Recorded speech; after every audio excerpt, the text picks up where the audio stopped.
Thank you, Mr. Speaker, sir. The Honourable Speaker, the Honourable Prime Minister, the Honourable Leader of Opposition, the Honourable Cabinet members, Honourable members of this House, August House, and ladies and gentlemen, Nisam Buramanaka, and to you all. Mr. Speaker, sir, 48 days ago in this August House, I delivered my maiden speech as Minister responsible for Health and Medical Services, and highlighted the significant challenges that the Ministry of Health and Medical Services is facing now in the state of its infrastructure. I also highlighted the two key elements essential for our vision for excellence in healthcare, and these are: one, dramatically improved and maintained infrastructure of the 220 medical facilities around Fiji. Secondly, a well-supported, appropriately remunerated and competent healthcare professionals. So our achievements so far, Honourable Speaker, sir, today is my 100th day in Parliament, and I wish to highlight the achievements by the Ministry of Health and Medical Services. Since my maiden speech the Ministry has worked on reprioritizing funds within the budget and working with the Ministry of Economy to streamline approval processes to reflect these intentions. Indeed, a team led by the head of the Finance and Assets, and including a senior member of the Ministry of Finance, are continuing work to ensure these intentions are reflected in the new budget year. We also embarked on a number of initiatives that have been able to supplement our revamped infrastructure building and maintenance program by calling for a greater community engagement and strengthening the Board of Visitors program. I call on community leaders, youth groups, business houses, faith groups, rural and urban communities, villages, and non-governmental organizations to step forward and lend a helping hand. We then followed this up with the community visitations, where we visited our healthcare workers working in their various health facilities and discussed their challenges with them, as well as encouraging them on the important task they are performing for the people they serve in their communities. We also sat down with the members of the community, including representatives of the local business communities, and encouraged them to assist in the upgrade of their local health care facilities. Honourable Speaker, sir, in reviving the Board of Visitors, at the start of my term in office, 15 of the 22, whereby 68% of divisional, subdivisional, and specialist hospitals, which are at St. Giles and Atonio hospitals, under the Ministry of Health and Medical Services, did not have an active Board of Visitors. This points to a disconnect that exists between the community and their local health facility, and it needed immediate actions. The Ministry has since instigated an application and appointment process for Board of Visitors members that is fair and transparent.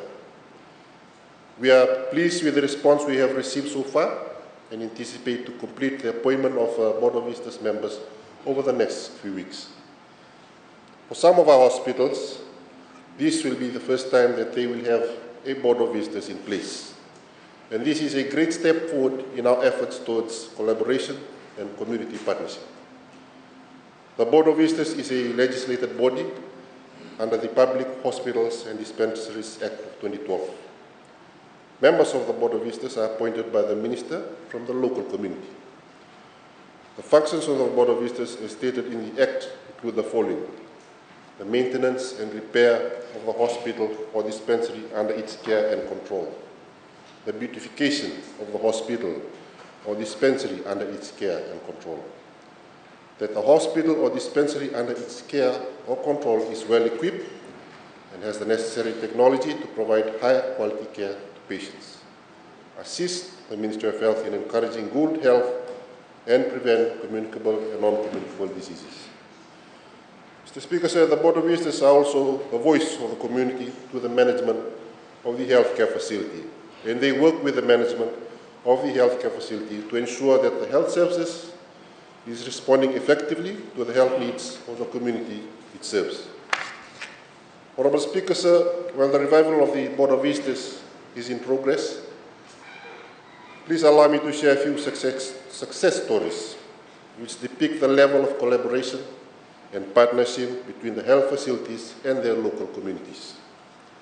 Mr. Speaker, sir, at the Colonial War Memorial Hospital in Suva, the state of Fiji's largest hospital came to light in January when the members of the media took a State of the Nation's infrastructure tours around CWM.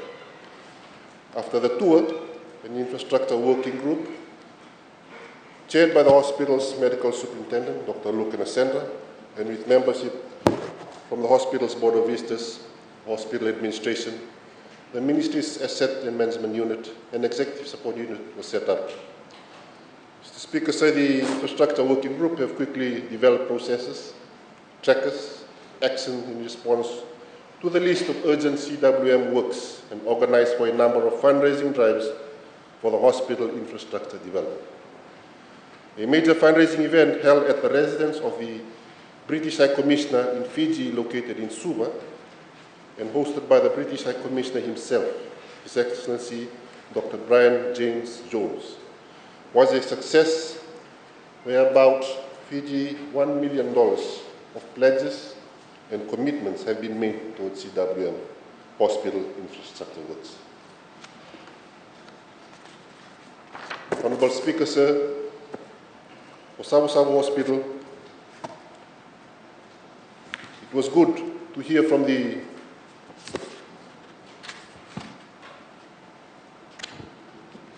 Subdivisional Medical Officer, Dr. Tale Chiochi, upon our visit. The Savu community have rallied around her to assist with the much-needed infrastructure upgrade work for the hospital.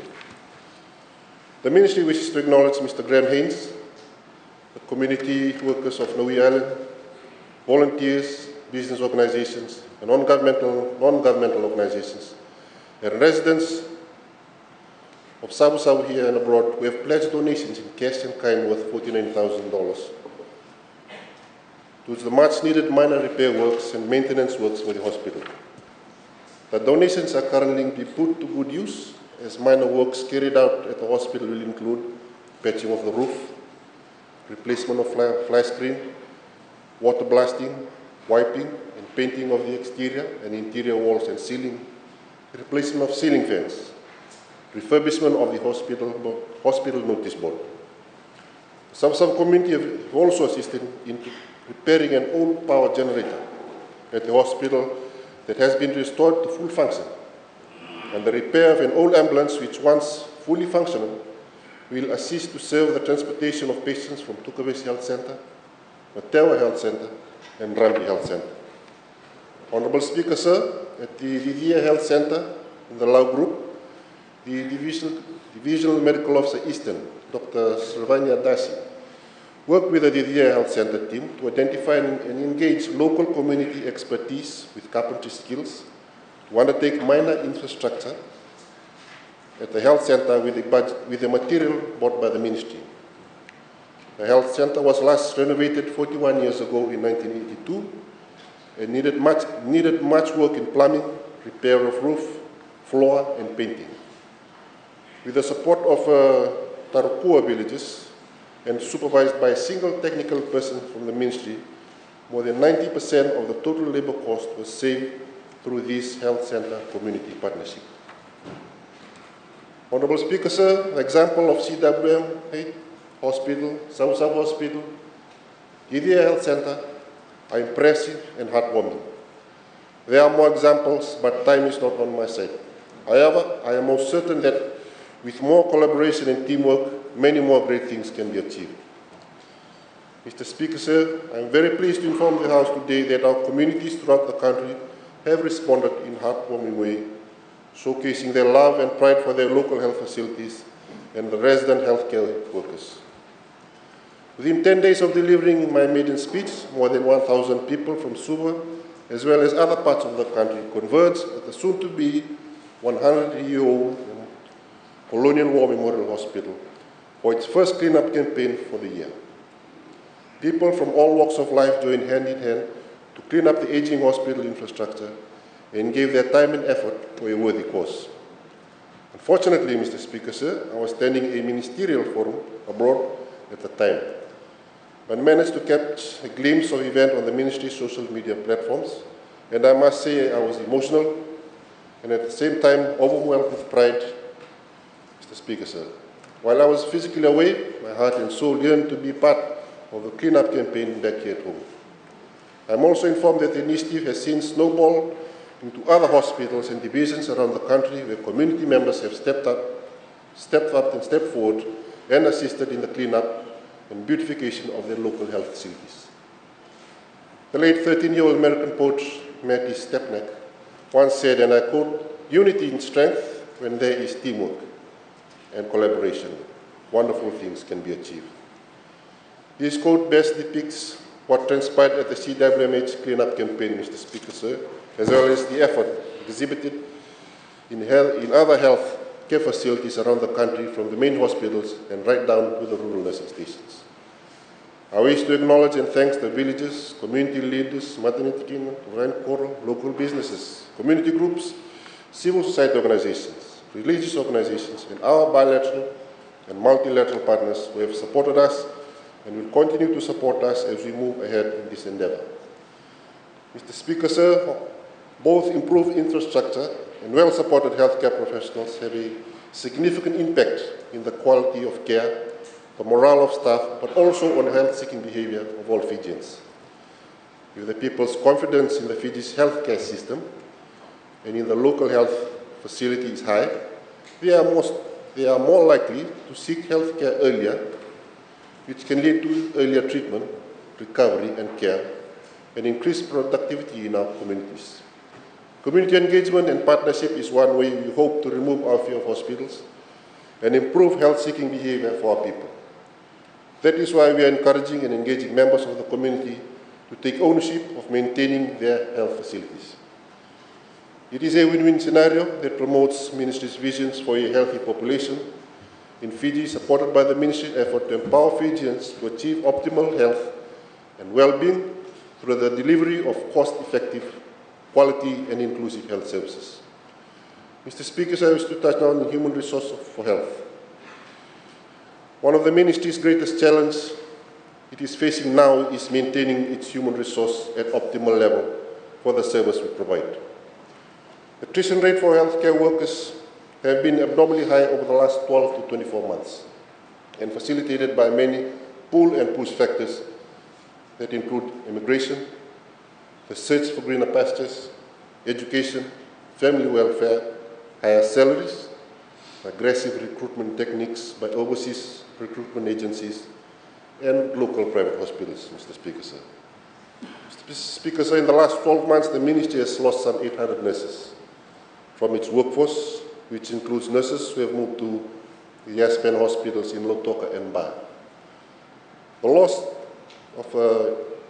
loss is reflective of similar losses noted in the other healthcare cadres, such as doctors, pharmacists, laboratory technicians, medical imaging technologists, and others. These losses impact our ability to deliver quality services and also increases the burden of those who remain within the Ministry. This, however, is a global phenomenon that is currently experienced all over the world. In fact, Mr. Speaker, early this week, the United Kingdom placed Zimbabwe in a group of 8 countries in the world that the UK is banned from recruiting health and social workers to safeguard the country's health system. This ban followed the World Health Organization Health Workforce Support and Safeguards List 2023, which highlights countries with dangerously low numbers of healthcare workers. This list exists because many countries, including Fiji, are facing this human resource predicament of healthcare workers' attrition. Honourable Speaker, sir, to address this, the Ministry has been working hard in recruiting healthcare workers through the following.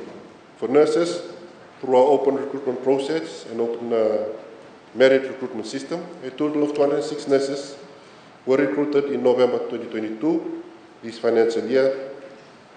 A further 80 nurses have been recruited after November 2022, and further 160 registered nurses are expected to be recruited in May this year, followed by another cohort of 44 registered nurses in November. bringing the total number of registered nurses to be recruited to 206 in 2023. 412 registered nurses in the current budget year.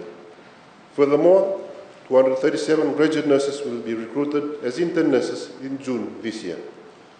The Ministry will establish 50 new nursing assistants and 50 new nursing aid positions and will be advertised shortly for recruitment to support our nursing teams in our hospitals and healthcare facilities.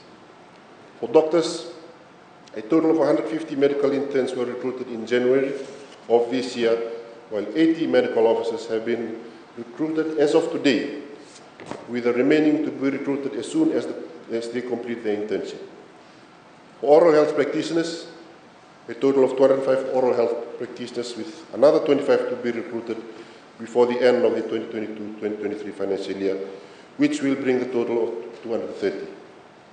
For allied health workers such as dietitians, physiotherapists, pharmacists, medical imaging technologists, laboratory assistants, environment health officers, and biomedical technicians, 558 of the 717 positions have been filled through an ongoing recruitment process, and 87 more posts are processed to be filled during this financial year. Honourable Speaker, in addition to our recruitment efforts, and in recognition that we are losing experienced personnel, the Ministry has also pursued capacity building for its workforce with the support of the central agencies of government and supplemented by our development partners.